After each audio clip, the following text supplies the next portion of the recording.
Hey everyone, welcome to Ava's birthday edition of the Breaking It Downs podcast. I am your host, Julie Downs, joined by my husband and co-host Greg. And Greg, we need to kick off the podcast with a very special birthday wish. I'll let you do the honors. Well, I guess I'd have to be Uncle Greg for this one. So yeah, to Ava, it's our we had Addie's birthday 2 weeks ago, and now it's Ava's today, 5th birthday, which actually makes me kind of sad. I can't fathom her getting older. Please stop. But we love you dearly. We miss you. I can't wait to see you again soon. And we wish you the happiest birthdays. They're on their way to El Paso, Texas today to celebrate with their grandparents and have good old time. And I'm jealous we won't be there. And we love you and miss you, Ava. Happy birthday. Yeah, crazy to think that she's already 5. And it's crazy to think that we are now done with the regular season of football. The holidays are behind us. So what are your thoughts, Greg, on this past season as a whole? I don't really have to tell you, do I? This was a tough one. And listen, I love NFL football, but I will say, and my Giants were a Maine, it was a tough year. I mean, it was just nothing went right. Paper bag champions. Paper bag champions for the second year in a row. But even sometimes in a bad year, like you're a Patriots fan, like you guys didn't have a good year. But I'm actually serious. But Drake May looked good. He looked like you have a quarterback going forward. We have reasons to believe. You had reasons to watch and to follow. The Giants, once they cut Danny Dimes, there's just no.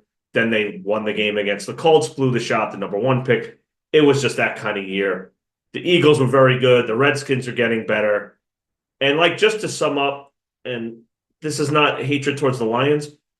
Tony, it's not. It was just I was looking so forward to the Sunday night game, the Detroit, Minnesota. This is going to be the game of the year. It was horrendous. It was. Credit to Detroit. Yep. Minnesota and Darnold were terrible. We will give an honorary, because we're going to move on to the playoffs and the Giants wrapped up. Minnesota gets the Week 17 paper bag. It was such a despicable performance. I don't even want to put the bag on my head. But it was just that kind of year. So I'm very glad. Turn the page, new year. Let's get to the playoffs. Okay, well, before we can fully turn the page, Greg, we had some coaching changes in terms of dismissals, including my own Patriots head coach there. Black Monday usually occurs the day after the NFL season completed, and that occurred. Jerod Mayo kind of got a raw deal, in my opinion. So, I mean, no one expected them to be great this year, and no, but there was potential. Especially offensively, they have probably the most talent-bereft roster in the league. Now, do you think that the fact that Vrabel, can't say his name, that guy is available, kind of played into that decision, and they're really going to try to go after him? I do. Okay. But they had that option last year. My question, my Kraft actually said himself, he put him in a bad position, which he really did. And that's the point. If they didn't think Mayo was ready last year, you can't tell me 1 year. Yeah. How much better were they going to be? He was a rookie coach. So they went 4-13 with a rookie quarterback. With a rookie quarterback who didn't start this season. Yeah. So I think it was sour grapes. Listen, it still gave Mayo a year of experience, but he was the fall guy when the organization's kind of been a mess lately. So give that more on the Pats. But he wasn't the only one. Mayo, you deserve better. Anyway. Raiders let Antonio Pierce go, which they followed up by firing the GM Telesco, who was on his first year as well. No real big surprise on the coaching front, I would say. Not really. Surprise for the GM? Yes, and they think, and this is not to cut on Brady, they think Brady may have had something to do with it. I understand the rationale. Okay. It's not that they hated Telesco. They had a great first-round draft pick in Brock Bowers, who set records left and right. So that alone gives him a good something to hang his hat on. Okay. But I understand the rationale, and I think Brady did have influence. He thinks it's better to have a new coach and a new GM in tandem. So that kind of does make sense, Yeah, exactly. Bring in a new guard. Correct. Doug Peterson. No surprise. No, Jacksonville was a train wreck. I was calling for his firing all season long. I mean, they were pathetic. And they should not. Their talent level is not anywhere near as bad as they performed even before Lawrence got hurt. I mean, that's 2 years in a row. Disappointing. Well, they collapsed down the stretch, and it's just anyway. He needs to go back. Fired. Sorry, Doug. Been good coach in his career, won a Super Bowl. I think he needs to go back to the drawing board. Offense antiquated, least motion in the league. They don't incorporate any new. Anyway, he unfortunately deserved it.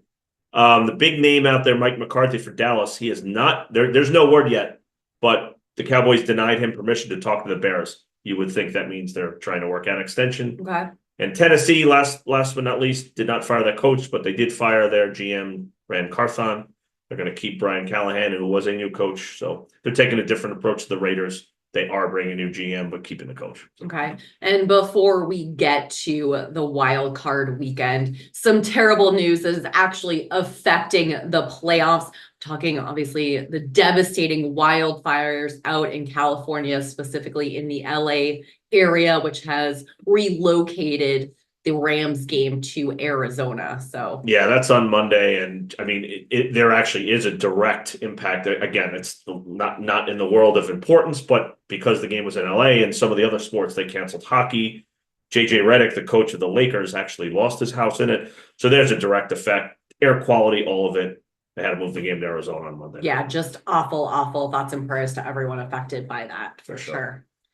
Well, let's go ahead and touch on some of the matchups coming up this weekend. We'll begin on Saturday afternoon in Houston, where the LA Chargers are 3-point favorites over the Texans. Something quick tidbit about this game. I think Houston, every single year they've been in the playoffs, I'm not kidding, gets the Saturday mid-afternoon game. I honestly think it's like six or seven straight times.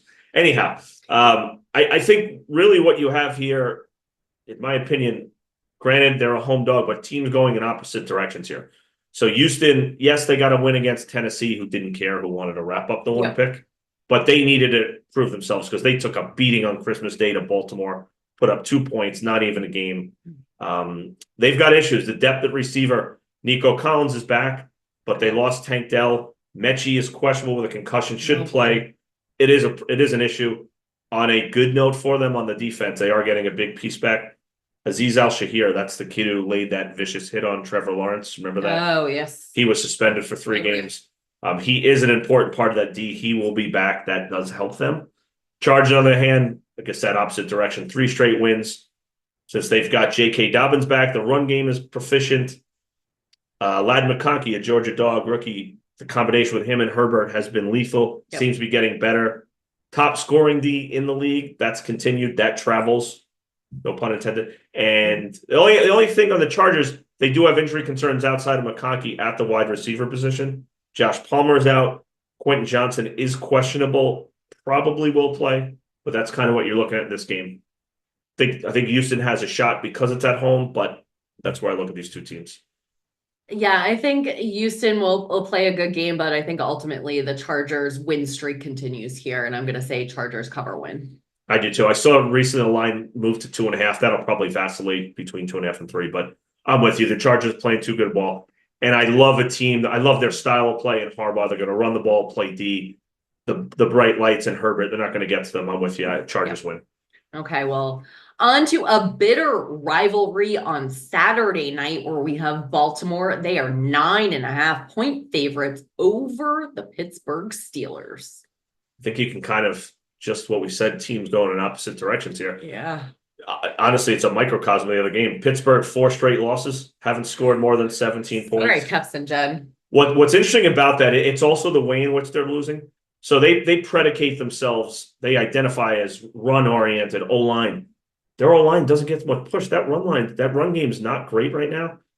And I'm going to go on a tangent here for a second. Oh, here we go. Russell Wilson, is touted, this and that. Okay, he's been terrible. I don't want to hear it. Even commenting, they should put Fields in. I've been commenting since Fields was in. And by commenting, I mean screaming at the TV. But even your late game decision making, he stayed in bounds in a play last week that was crucial at the end of the Cincy game. Yep. I know with Fields, they haven't scored more than 17 and in over a not like month. He's a rookie. He's a veteran. He should know better. Fields, if nothing else, what he offers them in the run game alone, getting out of the pocket, especially with the O-line struggling. I have no doubt in my mind that offense would be better with Fields, even if you just added that element. I wouldn't be shocked to see a package or two with him this week. But I do think it's in my opinion, Tomlin's obviously a good coach. This is not a great decision because Fields got replaced at 4-2 with only 1 turnover. And Russell's been terrible for over a month, and he's still at the helm. I think it's a big mistake. Let's also talk Butterfingers. Yeah, and George Pickens, who is their big receiver, he was awful last week. Dropped 3 passes, clear as day. He actually had a catch for -1 yard. So yeah, that's an issue. It's known he's a head case. He jousts with the media, with his own fans. They're kind of a mess right now. Baltimore, on the other hand, 4 straight wins. We talked about what they did to Houston on Christmas Day. Yeah, quick note on this during that stretch, clobbering their opponents, 135-43. We know Derrick Henry, who looks like he found the fountain of youth. Henry And Lamar. What's funny, a couple weeks back, they were pretty much saying Allen was the no doubt MVP. I got to give it to Lamar again. I mean, the numbers: 4,000 plus yards, 41 touchdowns, only 4 interceptions, over 900 yards rushing. Henry or not, he's unbelievable. He has played. I don't care here. And here's the narrative here. He has not played great in the playoffs. He's admitted as such. He said he's been jumpy a little too. Admittedly, that I don't care whether he's good or not tomorrow, next week, whenever. I still think he's been the best player in the NFL. Only bad note for Baltimore heading into this, which is a factor. Zay Flowers, their top receiver, is going to miss the game with a knee injury. So Rashad Bateman, I think they'll use the 2 tight ends a lot. Andrews and Likely, and they have a lot of weapons, period. But I do think it's a factor, and you're looking at a 9.5-point spread, and there you go. I think Lamar is going to continue to roll. I think 9.5 points is no problem for Lamar and the boys. Cover win. I think Baltimore definitely wins this game. If I'm betting the spread, I think I'm going to take Pittsburgh up to 10 here. The game a few weeks back in Baltimore, 17-17 late third quarter, a Russ interception changed the game. I just get the feeling they're a little better than they've played. If they're smart, they get Fields involved. They give Baltimore defense something else to look at and think about. I definitely think Baltimore wins this game, though. And if you're putting a parlay for NKR out there, any of those things, Baltimore's going to win this game. All right. Well, on to a triple header on Sunday afternoon, beginning in chilly Buffalo, where Buffalo, they are 8-point favorites over the upstart Denver Broncos. So usually weather is a factor on a good note for the Bills. Denver's kind of used to this. So Denver's a defensive oriented. They're going to look to run the ball. Bo Nix makes a lot of plays out of the pocket. I don't think the weather's not going to be that ominous. It's going to be probably low 30s. So point being, weather is not going to be a factor. For Buffalo, obviously Josh Allen is the story. And you look a couple of weeks ago, they lost last week to New England. He played a couple plays just to keep his streak alive. Don't take anything from it. They did struggle in a win against New England a few weeks back, but also put up 48 at Detroit and walloped the Lions. So we know that you can make an argument the offense has been better without Stephon Diggs. And not that they have any receiver that is better, but they've just distributed the ball more, less pressure on Allen to force the ball to him. And Denver, they've had an amazing season. Bo Nix, great rookie year. A lot of people questioned when they drafted him that high in the first round. He's obviously proved them wrong. Defense, third best scoring D in the league. We're talking spreads gambling here. They're 12-5 against the spread, which is pretty incredible.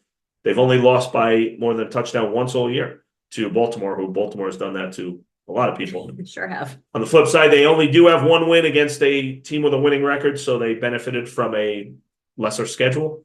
But Denver's played very well this year. Tough spot in Buffalo. That's what we're looking at. Yeah, I think Denver definitely gives the Bills a run for their money, but I think ultimately Josh and the Bills pull out a win. But I'm going to say Denver cover here. Yeah, I'm with you too. And Sean Payton, after their win on Sunday, they trounced the Chiefs. And mind you, the Chiefs had nobody playing. Doesn't matter. There's still a resounding win. And he said something in the lines of, young people, no fear. Like the point is, they're a young team. They're on house money already. I do feel like they will embody that into this game. Yeah, they're putting it all on the line. And there's really no prep. But again, if they avoid the big turnovers, which is a question, rookie quarterback, but I'm with you. I think Denver represents itself well. Buffalo moves on. Heading to the city of brotherly love, where Philly, they are 4.5-point favorites over the Green Bay Packers. So this is a rematch. Do you remember the opening week? The game was in Brazil when the turf was terrible. Oh, yeah. They had like a slippage. Yeah, everyone was falling down, changing shoes. Eagles won by a touchdown. Love got hurt on the very last play of the game, missed about a month. Thankfully, it wasn't worse. I'll bring up the Love injury because injuries are a big story here. Okay. And to me, this is the toughest one to call of the weekend, and because of that. So Jalen Hurts has missed the last couple of weeks in concussion protocol. Okay. He has practiced. He will play. Do you question the rust? Is he fully ready to go? The Eagles have actually had slow starts to the season, even as good a season as they've had all year long. Mm-hmm. So how does that play into this game? Jordan Love himself left the Bears game last week with a hand injury. Seems to be all right. Was it his throwing hand? It was his throwing hand, I believe. It seems to be like he's going to be all right. All right. But again, are they going to let you know at this point if he's playing that? No, they're not going to. They did lose Christian Watson, their home run threat at wide receiver, with a torn ACL. They still have a lot of weapons at receiver, but he's the guy, as they say, can take the top off the defense. It does hurt not having him.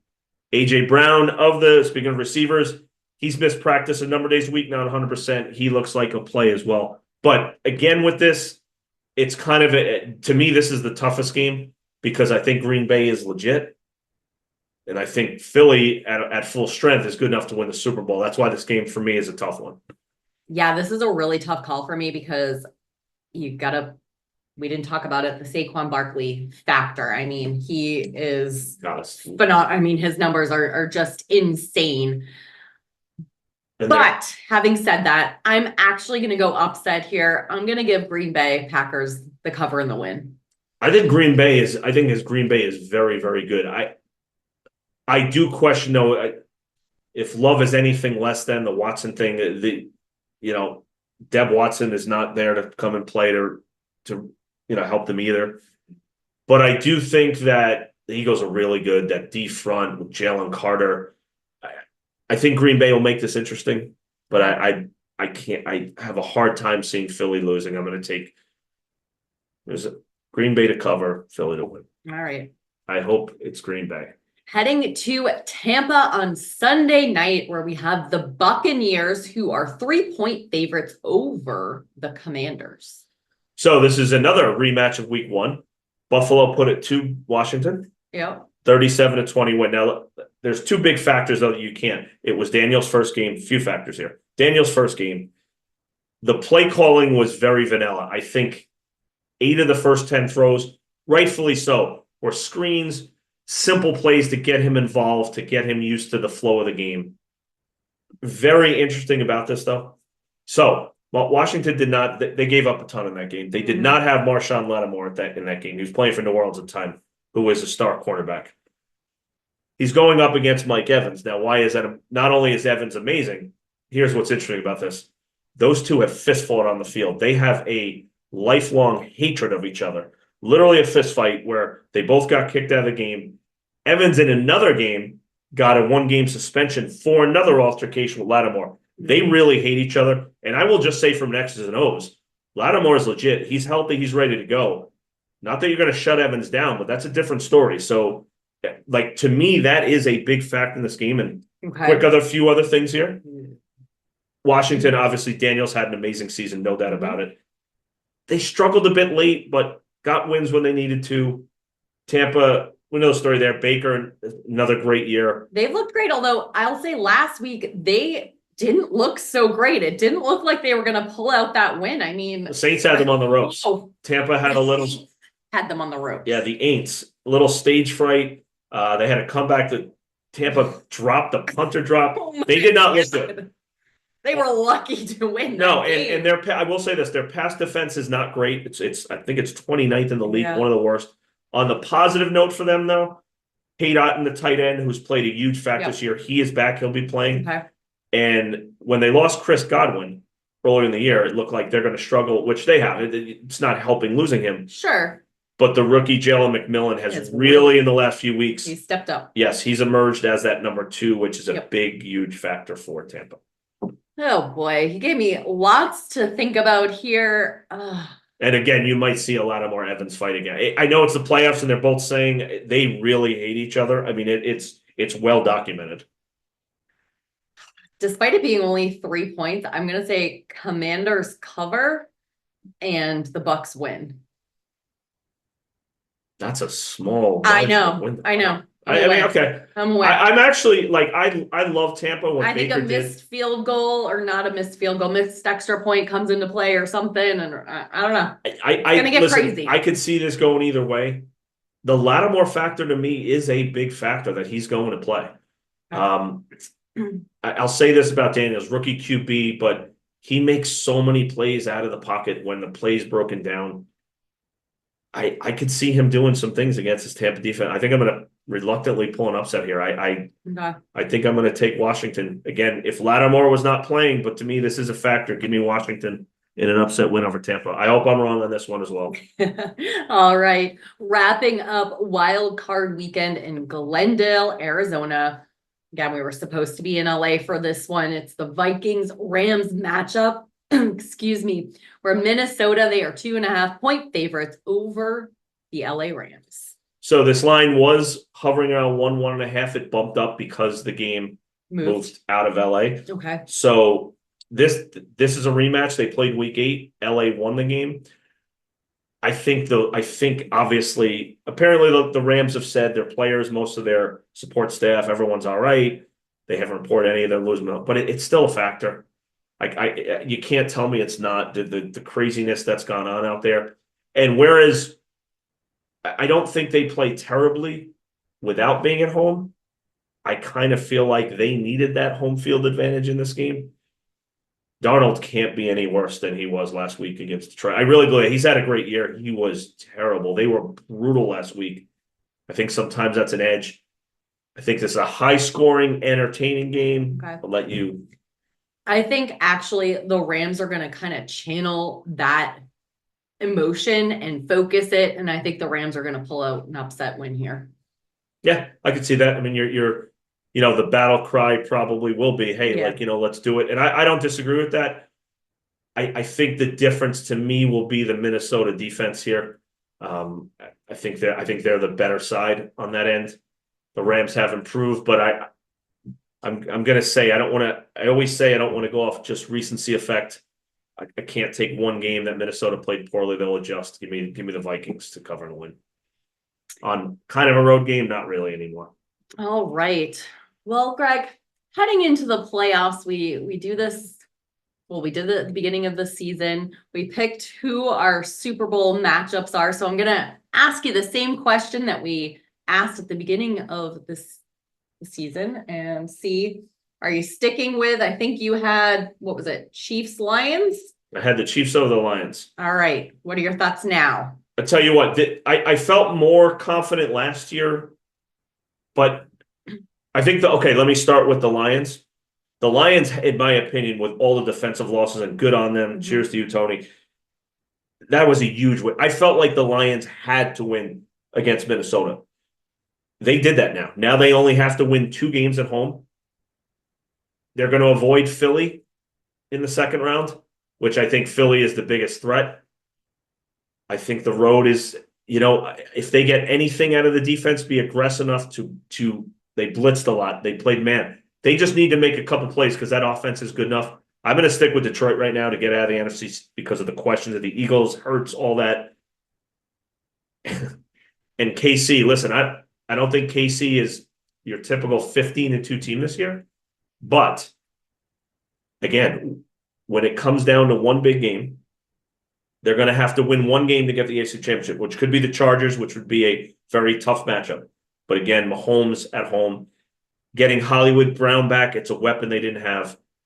And listen, you can make a valid case for Buffalo and Baltimore, but they're probably going to have to play each other. So one of them is gone.